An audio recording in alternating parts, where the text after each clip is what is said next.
अस्सलाम वालेकुम नाज़रीन, मेरा नाम ज़ीशान रिज़वी लीडरशिप वाला है और मैं तालिब इल्म हूँ Rehan AI teacher training institute batch 21 का। आज मेरे साथ इंतहाई मुअज़्ज़ज़ खातून पूजा कुमारी हैं, जो हैं तो बहुत यंग लेकिन काफ़ी एम्बिशियस हैं, काफ़ी उनकी अचीवमेंट्स हैं। उन्होंने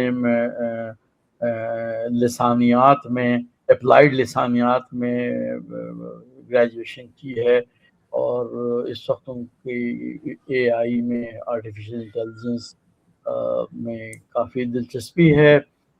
वो सोशल मीडिया को काफ़ी दिलचस्पी लेती हैं, काफ़ी इफ़ेक्टिवली यूज़ किया है। बल्कि उन्होंने उसको मेरे ख़्याल में मोनेटाइज़ भी किया है क्योंकि उन्होंने कुछ जी।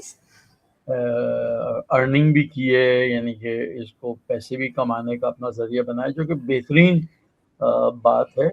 तो आज हम पूजा से कुछ उनकी ज़िंदगी और उनके गोल्स और उनकी आइंदा प्रोग्रामों के बारे में कुछ मालूमात करते हैं। अस्सलाम वालेकुम पूजा, कैसी हैं आप? वालेकुम सलाम जी सर, मैं ठीक, आप सुनाएँ? अल्हम्दुलिल्लाह खुदा का करम है। तो अगरचे कि आपने तो बड़ी महारत से बहुत सारे अबूर किए हैं, हासिल किए हैं आपने। तो मैं आपसे कुछ जानना चाहूँगा कि आप जी। अपनी इब्तिदाई यानी जब बिगिनिंग आपने की ज़िंदगी, अपनी इब्तिदाई ज़िंदगी और तालीम के बारे में आप क्या बताना पसंद करेंगी हमारे नाज़रीन को? जी, मेरा तो ये मानना है कि तालीम तो आजकल के दौर के हिसाब से कुछ ज़्यादा ही इम्पोर्टेंट है, इसके बगैर बंदा कुछ नहीं है।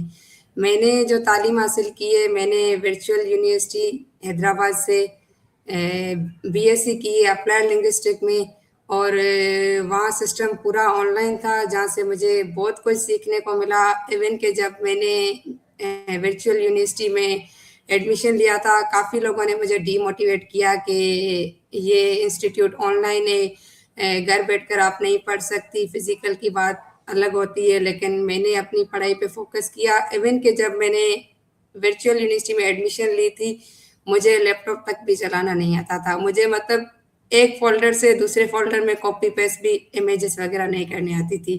तो स्टार्टिंग में तो मैं भी बहुत कन्फ्यूज़ थी कि कैसे करूँगी, क्योंकि हमने कभी की नहीं थी, ना ही हमारी फैमिली में कभी ऑनलाइन किसी ने स्टडी की थी। तो जब मैं वर्चुअल यूनिवर्सिटी में आई तो मुझे यहाँ से ये सीखने को मिला कि बंदा घर बैठे भी बहुत कुछ कर सकता है। तो मैंने वहाँ से बहुत कुछ हासिल किया। इवन ज़्यादातर यही सीखा कि ऑनलाइन कैसे बंदा घर बैठकर पढ़ सकता है। और वहाँ का जो मेरा कोर्स था वो पूरा इंग्लिश पे डिपेंड था। वहाँ के जो सब्जेक्ट्स थे वो इंग्लिश से रिलेटेड ही थे, सारे इंग्लिश मीडियम में ही थे। तो वहाँ से मुझे बहुत कुछ सीखने को मिला। आई होप सर आपका क्वेश्चन क्लियर हुआ हो, या और कोई क्वेश्चन हो तो नहीं, नहीं, यू बहुत कैन अच्छा आस्क। आपने जवाब दिया और मुझे बड़ी खुशी हुई कि मैं जानता भी नहीं था कि हैदराबाद में भी यूनिवर्सिटी है। मैंने एक ही नाम सुना हुआ था, अल्लामा इकबाल ओपन यूनिवर्सिटी, जो कि ऑनलाइन कोर्सेज कराते थे हमारे दौर में, जब मैं पाकिस्तान में था। तो लेकिन ये बहुत अच्छी बात है क्योंकि इससे आपका बहुत सारा वक्त बच जाता है अगर आप ऑनलाइन लेते हैं। आप अपने वक्त जी, घर में बिल्कुल। बैठ सकते हैं।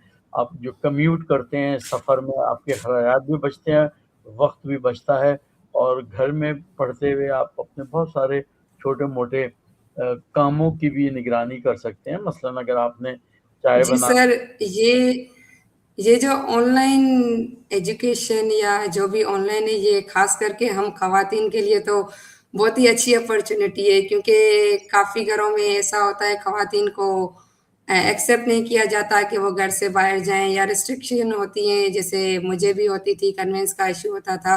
तो हम ख़वातीन के लिए ये काफ़ी जो है ना अच्छी अपॉर्च्युनिटी है। बहुत अच्छी बात है, बहुत अच्छी बात है। ये बताइए पूजा कि आपने अप्लाइड लिंग्विस्टिक को ही बतौर मजमून क्यों मुंतखब किया, क्यों सेलेक्ट किया आपने ये? जी सच सर, अगर मैं आपको सच बताऊं तो बात ये है कि पहले जब मैंने इंटर किया था तो मैं जो है ना प्री मेडिकल की स्टूडेंट थी। तो मेरा शौक तो यही था कि मैं डॉक्टर बनूं। तो मैंने एक नहीं दो दफ़ा प्री मेडिकल की टेस्ट भी दी थी, लेकिन अनफॉर्चुनेटली मेरा सिलेक्शन नहीं हुआ। मैं चाह रही थी कि मेरा लम्स में सिलेक्शन हो, वहाँ पे मेरा नहीं हुआ। लेकिन मेरा इसरा में हो रहा था, लेकिन हमारी रेंज इतनी नहीं थी, हम उनकी फ़ीस अफ़ोर्ड नहीं कर सकते थे, जिसकी वजह से मैंने इसरा को नहीं चूज़ किया। उसके बाद मैं इवन के 1-2 साल घर में भी रही थी, तो बैठे-बैठे मुझे ये ख़्याल आया कि बंदा लाज़मी नहीं है कि डॉक्टर ही बने, और भी बहुत ज़्यादा फ़ील्ड हैं और अच्छी हैं, डॉक्टर से और ज़्यादा फ़ील्ड अच्छी है। तो मैंने ऑनलाइन स्क्रॉलिंग करते हुए मेरे पास एक वर्चुअल यूनिवर्सिटी का आया यूनिवर्सिटी के बारे में, तो मैंने उनमें प्रोग्राम सर्च किए। तो मुझे तब एआई का इतना दौर नहीं था जब मैंने ये किया था, तो अदरवाइज मैं तब एआई लेती। लेकिन फिर मैंने कहा ठीक है चलो, मैं डॉक्टर नहीं बनी तो मैं कुछ ग्रेजुएट हो जाऊं, ताकि मुझे थोड़ा बहुत टीचिंग का भी शौक होता था। तो मैंने 1-2 स्कूल में ऐसे ही छोटे, जो करीब हमारे पड़ोस में स्कूल थे, उसमें मैंने मतलब पूछा कि अगर मैं टीचिंग करना चाहूँ तो मेरी क्या क्वालिफिकेशन होनी चाहिए। तो उन्होंने कहा कि आप ग्रेजुएट हो तो हम आपको ले लेंगे। मेरी क्योंकि सिर्फ इंटरमीडिएट तक थी पढ़ाई, तो मुझे वो नहीं हायर कर रहे थे। तो मैंने ये सोचा कि चलो ठीक है, मैं डॉक्टर नहीं बनी तो क्या पता मेरे जो है ना नसीब में टीचर बनना हो, तो ठीक है लेट्स ट्राई अप्लाइड लिंग्विस्टिक के। उसके बाद शायद मुझे टीचिंग की जॉब मिल जाए। तो इसीलिए मैंने जो, और मुझे शौक था इंग्लिश में, तो मैं अगर टीचर बनूं तो इंग्लिश की बनूं, तो इसीलिए मैंने अप्लाइड लिंग्विस्टिक्स सेलेक्ट किया। बहुत बहुत बहुत। आपको टेक्नोलॉजी और एआई में दिलचस्पी कैसे पैदा हुई? जी सर, टेक्नोलॉजी और एआई में ऐसे उसका मेरा सफ़र ऐसा स्टार्ट हुआ, जैसे कि मैंने बताया कि मेरी जो एजुकेशन इंटर के बाद मैंने की है बीएससी फ्रॉम वर्चुअल यूनिवर्सिटी, 4 साल की थी, वो मैंने ऑनलाइन की है।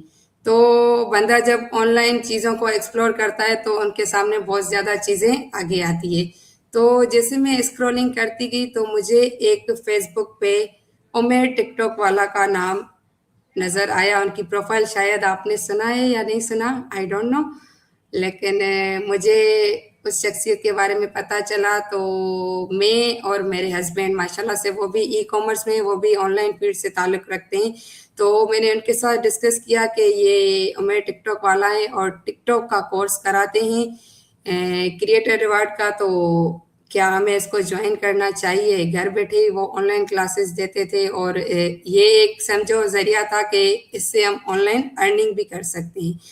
तो मुझे इंटरेस्ट बिल्ड हुआ कि ऐसी क्या चीज़ है जिससे हम ख़वातीन भी घर बैठे मतलब कुछ स्किल सीखें, और उस स्किल को हम यूटिलाइज़ करके अर्निंग स्टेज पे भी पहुँच जाएँ।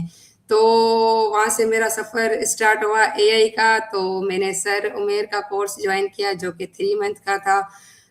काफ़ी अच्छे हैं। मैं यहाँ उनकी प्रमोशन नहीं कर रही, लेकिन मैं इतना ज़रूर कहूँगी कि अफोर्डेबल रेंज में वो बहुत ज़्यादा टाइम देते हैं। 3000 पीकेआर उनकी कॉस्ट है 3 मंथ की। उनमें वो रिकॉर्डेड क्लास भी देते हैं, और इनके अलावा वो जो है ना सपोर्ट भी देते हैं। सुबह 9 बजे से दोपहर 3 बजे तक ग्रुप होता है, वहाँ पे आप मैसेज करके अपनी क्यूरीज पूछ सकते हैं। तो मैंने उनसे काफ़ी कुछ सीखा। मतलब वो ये सिखाते थे कि हम कंटेंट कैसे बना सकते हैं ना, जैसे आप अभी अगर देखेंगे फेसबुक पे या इंस्टाग्राम पे कहीं पे भी देखेंगे, तो जो भी कंटेंट है सारा एआई क्रिएटेड है। कोई भी अपनी फेस या अपनी वॉइस नहीं यूज कर रहा।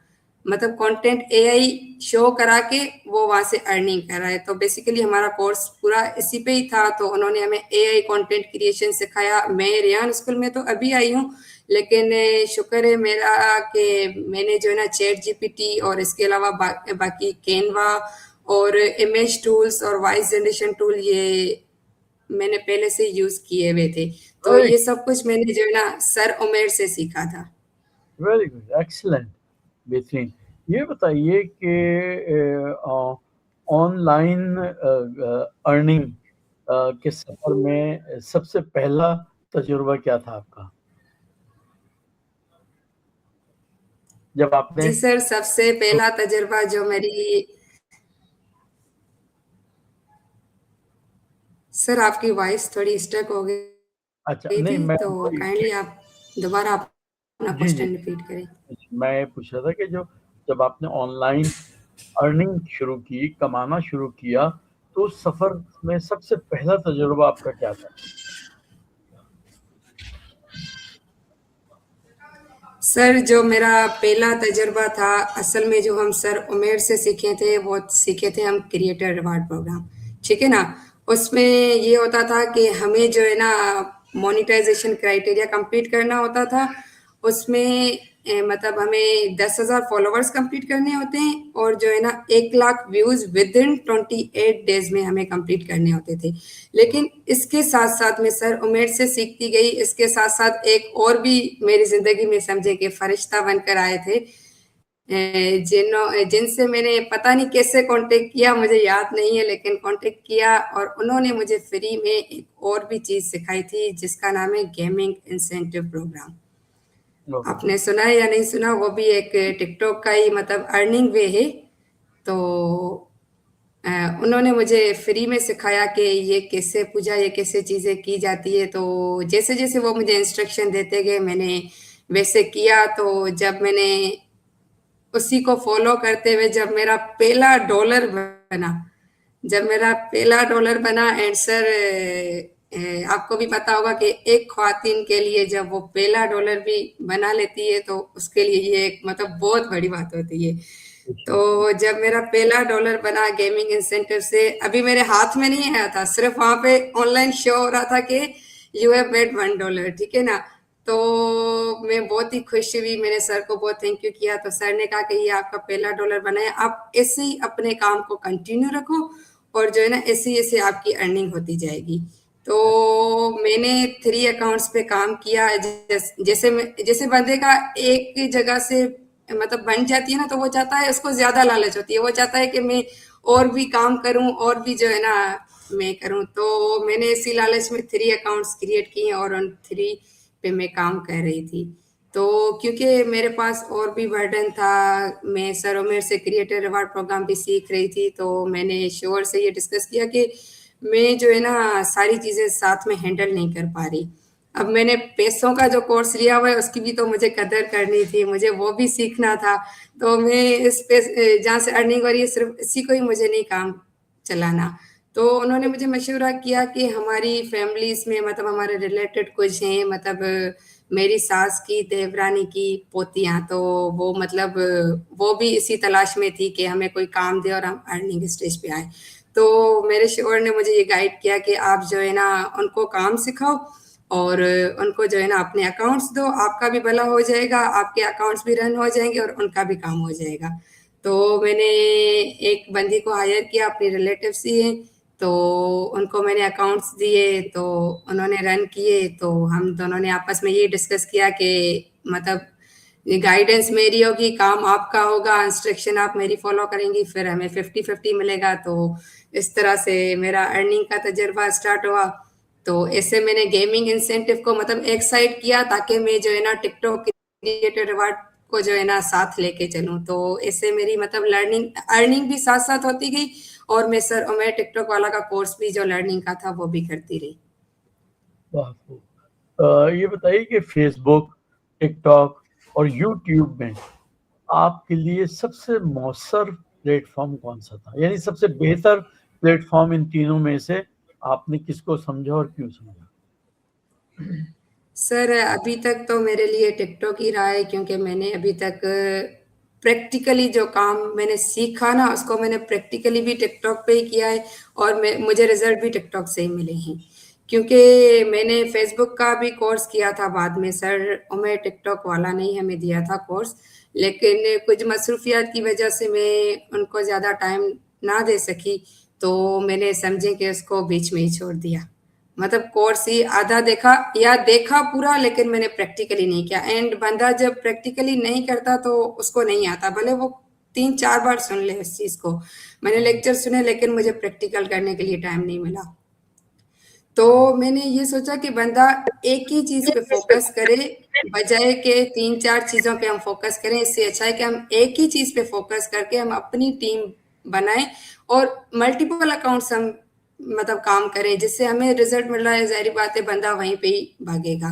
तो मैंने फेसबुक को बीच में ही छोड़ दिया, टिकटॉक को मैंने कंटिन्यू किया एंड शुक्र है अल्लाह का कि मेरा जो पहला अकाउंट था मोनेटाइजेशन की तरफ, वो विद इन 28 डेज में मोनेटाइज हुआ था।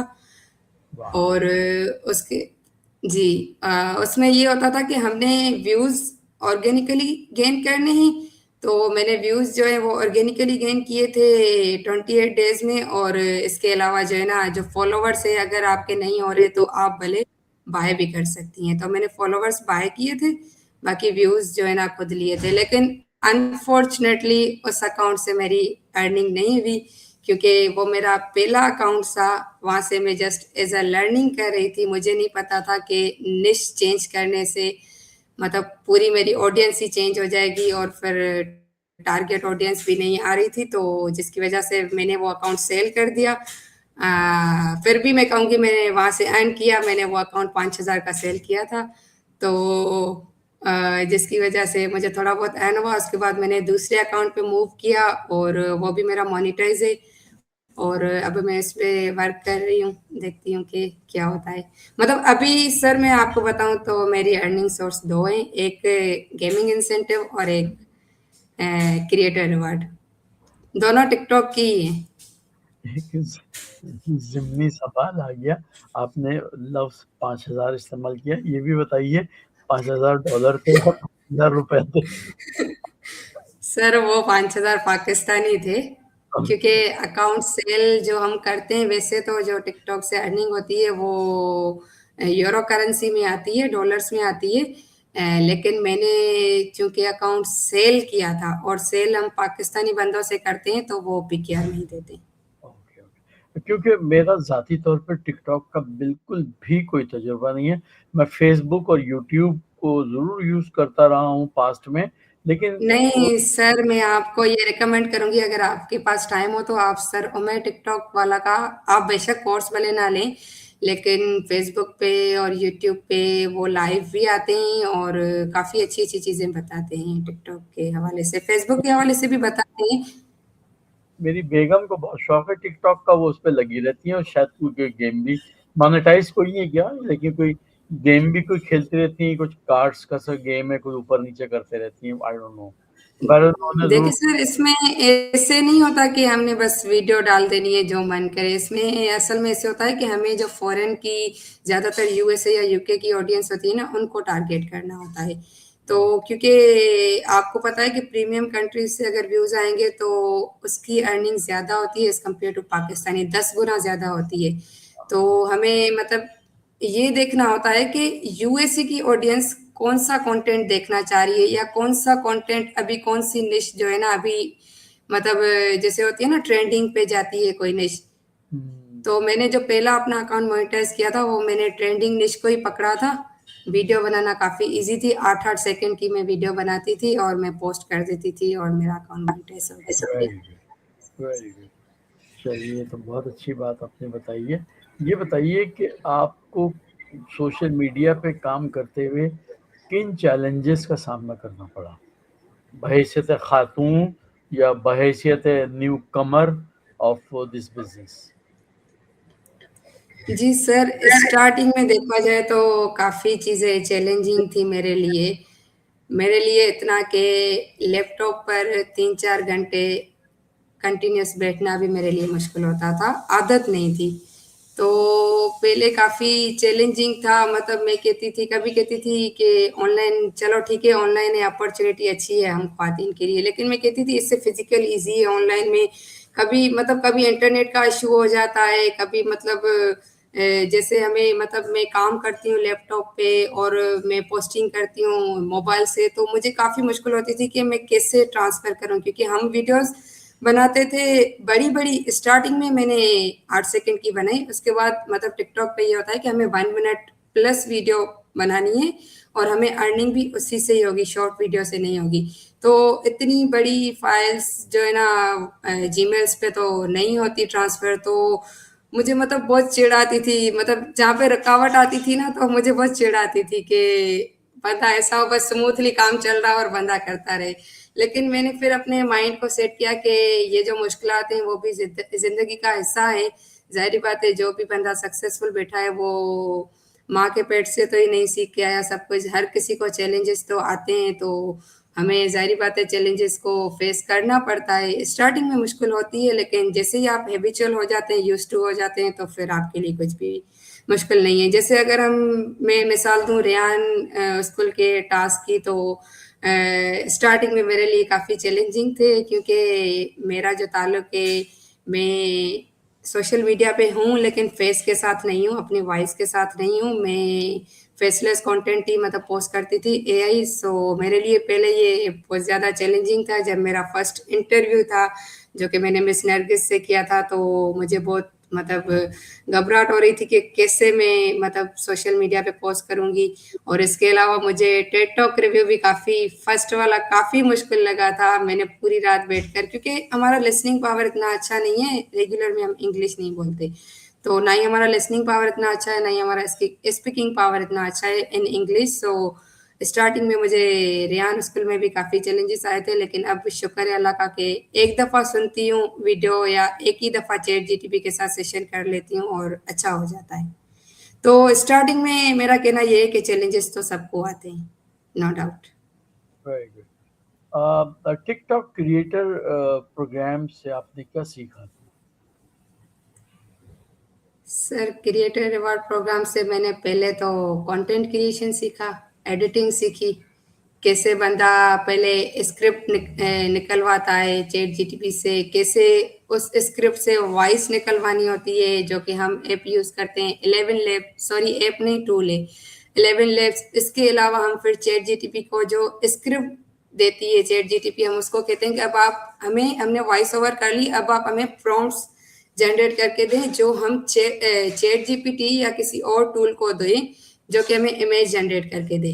अब वीडियो में अगर आप देखेंगी तो सिर्फ इमेजेस से वीडियो नहीं बनी होती, वहाँ पे एनिमेशन भी होती है, मतलब मूवमेंट भी होती है। तो फिर वीडियो इमेज टू वीडियो बनाने के लिए भी एक टूल होता है जहाँ पे जाकर हम वीडियो बनाते हैं, और फिर कैपकट वगैरह, मतलब मैंने फुल एडिटिंग जाके वहाँ पे सीखी है। एंड आज मैं ये फ़ख्र से कह सकती हूँ कि मैं कैपकट एडिटिंग में काफ़ी अच्छी हूँ, और यही सीखा। और एक ये भी चीज़ सीखी कि अगर कोई हमारा नहीं चलता अकाउंट तो उससे हमें डीमोटिवेट भी नहीं होना चाहिए, क्योंकि मेरा पहला अकाउंट जब मैंने आपको बताया मोनेटाइज हुआ लेकिन अर्निंग नहीं हुई, तो पहले मैं डीमोटिवेट हुई, मैं इतने स्टेज पे आ गई लेकिन अब मुझे अर्निंग नहीं हो रही, ये वो। लेकिन फिर मैंने अपने दिमाग में ये बात बिठाई कि failure doesn't mean the end of chapter. हमें ये दूसरी चांस मतलब मिल रही है कि हम दोबारा चांस, मतलब हमें ज़िंदगी दे रही है कि हम दोबारा इस पे अप्लाई करें और दोबारा ही ट्राई करें। तो शुक्र है अल्लाह का कि मैंने सेकंड अटेम्प्ट किया और मेरा दूसरा अकाउंट भी मोनेटाइज हो गया। तो मैंने 2 चीज़ें सीखी, एक तो कंटेंट क्रिएशन और दूसरा जो है ना ये कि हमें डीमोटिवेट नहीं होना चाहिए फर्स्ट अटेम्प्ट में। तो गेमिंग और यूट्यूब ऑटोमेशन में आपका तजुर्बा कैसा रहा? जी सर, गेमिंग का मैंने आपको बताया, गेमिंग ही वो ज़रिया है जहाँ से मैंने फर्स्ट अर्निंग अपनी हासिल की थी, जहाँ से मैंने पहला डॉलर अपना किया था। सर उसमें ये होता है कि क्रिएटर रिवार्ड में देखिए ऐसे होता है कि हमने ओरिजिनल कंटेंट बनाना होता है, एआई कंटेंट। अब गेमिंग में ऐसे होता है कि गेमिंग अगर आप टिकटॉक, आपके पास कोई अकाउंट हो यूएसए का, मतलब पाकिस्तानी ना हो, कोई भी प्रीमियम हो, आप ऑब्वियसली आप पाकिस्तान से नहीं है तो आपके पास मे भी हो अकाउंट, तो आप जब टिकटॉक स्टूडियो पे जाएंगे तो वहाँ पे गेमिंग इंसेंटिव प्रोग्राम आपको नजर आएगा। तो वहाँ पे जैसे आप खोलेंगे तो इवेंट्स जो हो रहे होंगे, जैसे कि एक पबजी गेम है, आपने नाम सुना होगा। तो सपोज करें कि पबजी गेम आई हुई है तो उसकी स्टार्ट डेट भी होती है और एंड डेट भी होती है। सपोज करें कि वो 1 अप्रैल को आती है और 7 अप्रैल को उसका रिवार्ड खत्म हो जाएगा, तो वो आपके आपको डेट मेंशन करता है। तो उसमें क्या होता है कि आपने क्या करना होता है कि आपने यूट्यूब पे जाके पबजी गेम जो है ना सर्च करनी होती है और फिर उस वीडियो को आपने डाउनलोड करनी होती है, ऐसी वीडियो जो रिसेंट हो। उसको आप डाउनलोड करके उसमें से आप छोटी-छोटी क्लिप्स जो है ना 15 सेकंड की या 20 सेकंड की अलग-अलग निकाल के थोड़ी बहुत उसमें आप एडिटिंग करें, जैसे आपने फ़िल्टर लगा लिया, थोड़ी स्पीड आपने आगे-पीछे कर ली ताकि कॉपीराइट का इश्यू ना आए। छोटी-छोटी क्लिप्स निकाल के फिर आपने जो है ना उसमें पोस्टिंग करनी होती है, तो उसका आरपीएम आपको वहाँ पे शो हो रहा होता है कि अगर इन केस आपके पास 1000 व्यूज़ आते हैं तो आपको $2 मिलेंगे, तो इस हिसाब से होता है। तो गेमिंग का जो है ना वो थोड़ा ईज़ी है as compare to creator reward, लेकिन मैं ये ज़रूर कहूँगी कि गेमिंग पे जो अर्निंग है वो ना होने के बराबर है। मतलब फिर भी कुछ करने से बेहतर है, लेकिन क्रिएटर रिवार्ड की अर्निंग अच्छी है। बेशक उसमें मेहनत ज़्यादा है लेकिन अर्निंग अच्छी है। Very good. और नाकामियों ने आपको किस तरह से मजबूत बनाया? सर मैंने अगर मैं आपको सच बताऊँ तो मैंने कुछ टाइम के लिए जब टिकटॉक पे मैंने आपको बताया थोड़ा बहुत मैं डीमोटिवेट हुई थी और जब मेरी फर्स्ट अर्निंग आई थी तो मैंने फैमिली को बताया था। तो मैंने इवन के फैमिली में बाँटी भी थी अपनी फर्स्ट अर्निंग, तो काफ़ी लोग सारे खुश हुए। तो उसके बाद जो है ना जब मेरा टिकटॉक अकाउंट मोनेटाइज होने के बाद मेरी अर्निंग नहीं आ रही थी तो मैं डीमोटिवेट हुई थी। तो मैंने कुछ टाइम के लिए सोचा था कि बस मैं छोड़ देती हूँ, गिव अप कर देती हूँ। तो मेरे शोवर, क्योंकि मैंने आपको बताया वो भी ऑनलाइन फील्ड से हैं, तो उन्होंने भी ज़िंदगी में काफ़ी ऐसी जो है ना मुश्किलात का सामना पेश किया है। तो उन्होंने मुझे गाइड किया कि अब अगर आप इस स्टेज पे आ गई हैं तो आप हाथ ना निकालें इस चीज़ में से। आपको एक अकाउंट ने अर्निंग नहीं दी तो आपको दूसरा अकाउंट ज़रूर देगा, अगर दूसरा नहीं देगा आपको तीसरा ज़रूर देगा, क्योंकि हमें अगर छत पे भी जाना है तो हम सीढ़ियों से चढ़कर फिर ही हम छत पर पहुँचते हैं ना। तो उन्होंने मुझे, मेरे शोहर ने मुझे मशवरा दिया कि आप गिव अप ना करें। आप बेशक अपना काम भले अगर आपसे ज़्यादा नहीं होता आप काम कम करें लेकिन आप कंटिन्यू रखें। अच्छी बात है। बहुत शुक्रिया पूजा आपका। मैं बस आपसे आखिरी एक मुख्तसर सा एक सवाल कर लेता हूँ और फिर हम अपनी इस गुफ्तगू को तमाम करेंगे। बस ये मुझे बताइए कि आप अगले 5 सालों में खुद को कहाँ देखती हैं? कि मैं एक इंडिपेंडेंट वुमेन बनूँ और मेरा यही है कि मैं ऐसे नहीं कि बस पैसों के लिए ही बंदा कुछ सीखे, पहले बंदा एक स्किल पे फोकस करे, उस स्किल को पूरी तरीके से मतलब एनालाइज करे और फिर उसको प्रैक्टिकल करे और फिर उसके बाद अर्निंग स्टेज पे आए। तो मेरा यही है ज़िंदगी का टारगेट कि मैं फ्यूचर में जो है ना अपने इसी स्किल को ज़्यादा बढ़ाऊँ और इसी स्किल को यूटिलाइज़ करके मैं एक अच्छे स्टेज पे पहुँचूँ और अपने फाइनेंशियल स्टेटस को स्ट्रॉन्ग करूँ और अपनी फैमिली को सपोर्ट करूँ और चैरिटी को दूँ। तो अगले 5 साल तो मैं इसी फ़ील्ड में अपने आप को देखना चाहती हूँ। Very good. Thank you very much Pooja. बहुत शुक्रिया आपके वक़्त देने का। आपने निहायत ही सहरंगेज़ और इन्फॉर्मेटिव गुफ्तगू की है। इंशाअल्लाह हम आपसे फिर राब्ते में रहेंगे और जब तक के लिए खुदा हाफ़िज़। आपका बहुत-बहुत शुक्रिया। जी सर, आप शुक्रिया अदा पेश ना करें, आप हमसे बहुत बड़े हैं, हमारे अब्बू की एज के हैं, तो ये तो हमारा हक बनता है कि आपने हमें इंटरव्यू के लिए बुलाया और हम आ गए, आपको ना नहीं कर सकते थे, तो आप शुक्रिया ना करें। आपकी बेटी जैसी ही हूँ, तो बहुत अच्छा लगा मुझे भी आपके साथ अपनी ज़िंदगी का सफ़र पेश करते हुए, तो thank you so much sir.